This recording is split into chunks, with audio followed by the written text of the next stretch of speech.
The World Trade Organization, WTO, is the global body that sets rules for international trade.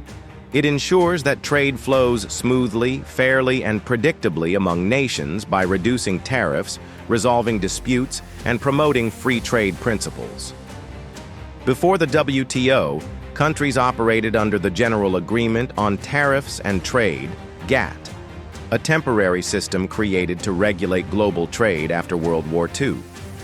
After decades of negotiations, the WTO was officially founded on April 15, 1994, in Marrakesh, Morocco, replacing GATT.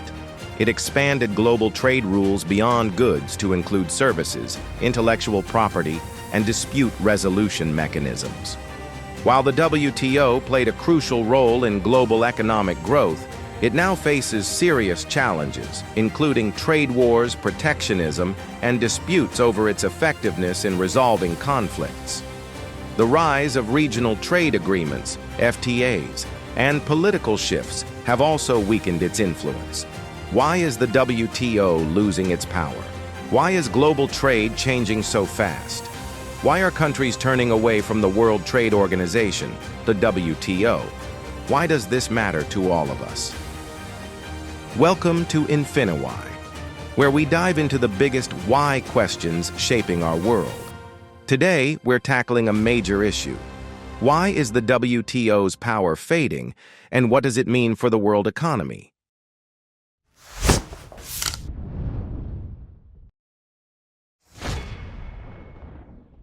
After World War II, global trade started booming, and countries realized they needed a system to set common rules and prevent economic chaos. That's when the idea of a World Trade Organization first came up. In the beginning, leaders tried to create a big global trade body called the International Trade Organization, ITO. They even met in Havana to make it happen. But it never took off. Why? Because the U.S. Congress rejected it. Still, trade couldn't wait. So, in 1948, 23 countries signed the General Agreement on Tariffs and Trade, GATT, as a temporary solution. But guess what? That temporary fix lasted nearly 50 years. It played a key role in shaping global trade until, finally, after years of negotiations, the WTO was officially born in 1994. The WTO has one main goal: make trade fair and predictable for all its member countries. One of its biggest rules is Most Favored Nation, MFN status. Sounds fancy, right? But it's simple. If a country gives special trade benefits, like lower tariffs, to one WTO member, it has to offer the same deal to all members. This prevents powerful countries from unfairly picking favorites or squeezing smaller economies. The WTO also helps lower trade barriers, encourages global economic growth, and acts as a referee when countries have disputes. Sounds great in theory, right? But here's the problem. Why is the WTO struggling? Lately, the WTO has been losing control of global trade. Here's why. Protectionism is on the rise. Many countries are now focusing on protecting their own industries instead of promoting free trade.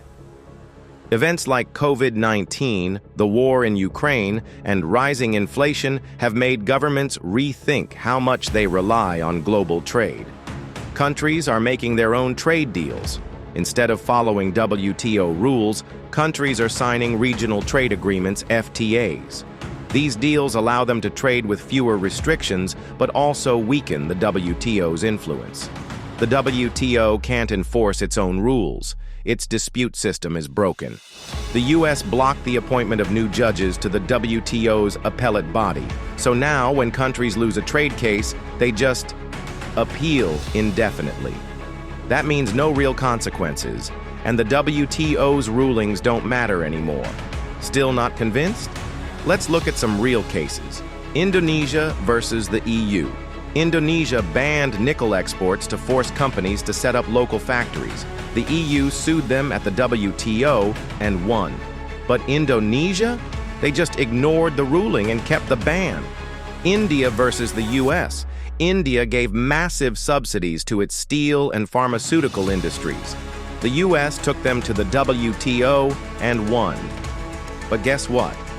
India appealed the ruling into oblivion, so nothing changed. 2 out of 3 trade disputes at the WTO are now stuck in limbo because of these endless appeals. Countries no longer see the WTO as a reliable tool for settling trade issues.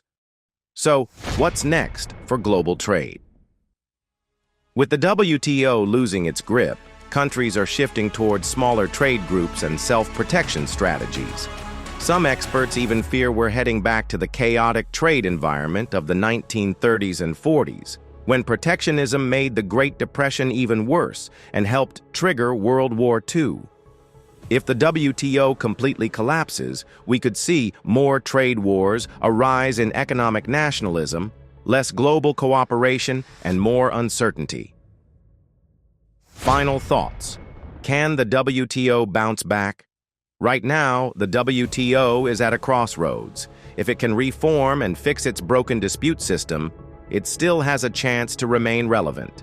But if global protectionism keeps rising, we might be witnessing the end of the WTO era. So what do you think? Can the WTO survive? Or is it doomed to fade into history? Drop your thoughts in the comments.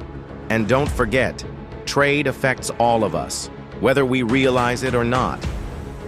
The future of global commerce is being written right now, and we're all part of the story.